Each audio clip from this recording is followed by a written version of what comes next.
அரசு நெல் கொள்முதல் நிலையத்தில் தீ விபத்து ஏற்பட்டதால் பரபரப்பு நிலவி வருகிறது. தென்காசி மாவட்டம் ஆலங்குளம் அருகே 5ஆம் கட்டளை பகுதியில் அரசு நெல் கொள்முதல் நிலையத்தில் தீ விபத்து ஏற்பட்டதில் நெல் மூட்டைகள் தீயில் எரிந்து கருகியிருக்கின்றன. அண்மை செய்தியாக நாம் பார்த்துக் கொண்டிருக்கிறோம்.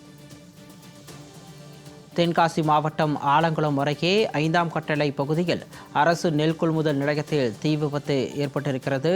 தற்பொழுது கிடைத்த அண்மை செய்தியாக நாம் பார்த்துக் கொண்டிருக்கிறோம். கூடுதல் விவரங்களோடு தென்காசியிலிருந்து இணைக்கிறார் எமது செய்தியாளர் ரஞ்சித். வணக்கம் ரஞ்சித்.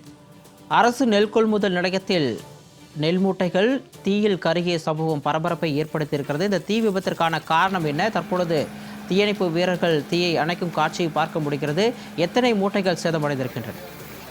நிச்சயமாக சிகாமணி, அதாவது தென்காசி மாவட்டம் ஆலங்குளம் அருகே உள்ள 5ஆம் கட்டளை பகுதியில் அரசுக்கு சொந்தமான தற்காலிக நெல் கொள்முதல் நிலையமானது செயல்பட்டு வருகிறது. இந்த நெல் கொள்முதல் நிலையத்தில் விவசாயிகளிடமிருந்து ஏராளமான நெல் மூட்டைகளை வாங்கி தற்போது கொள்முதல் செய்து அடுக்கி வைக்கப்பட்டுள்ள நிலையில் இந்த நெல் மூட்டைகளில் ஏதோ மர்ம நபர் ஒருவர் தீ வைத்ததாக கூறப்படுகிறது. இந்த நிலையில் தீயானது மளமளவான நெல் மூட்டைகளில் பற்றி எரிந்த நிலையில் தகவல் அறிந்து ஆலங்குளம், தென்காசி, சுரண்டை உள்ளிட்ட பகுதிகளிலிருந்து தீயணைப்புத் துறையினர் விரைந்து சென்று தற்போது தீயை அணைக்கும் பணியில் தீவிரமாக ஈடுபட்டு வரும் நிலையில் காற்றின் வேகம் அதிகரித்து இருப்பதன் காரணமாக தீயானது மளமளவென பரவி வருவதால் தீயை அணைக்கும் பணியானது சவாலாக உள்ளதாக தீயணைப்புத்துறை சார்பில் தெரிவிக்கப்பட்டுள்ளது.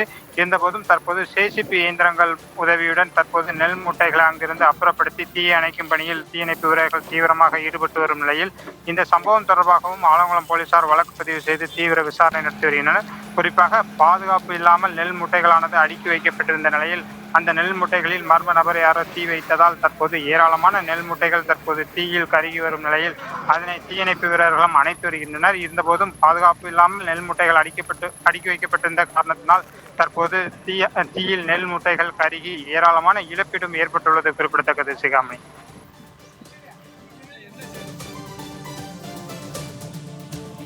கூடுதல் விவரங்களுக்கு நன்றி ரஞ்சித்.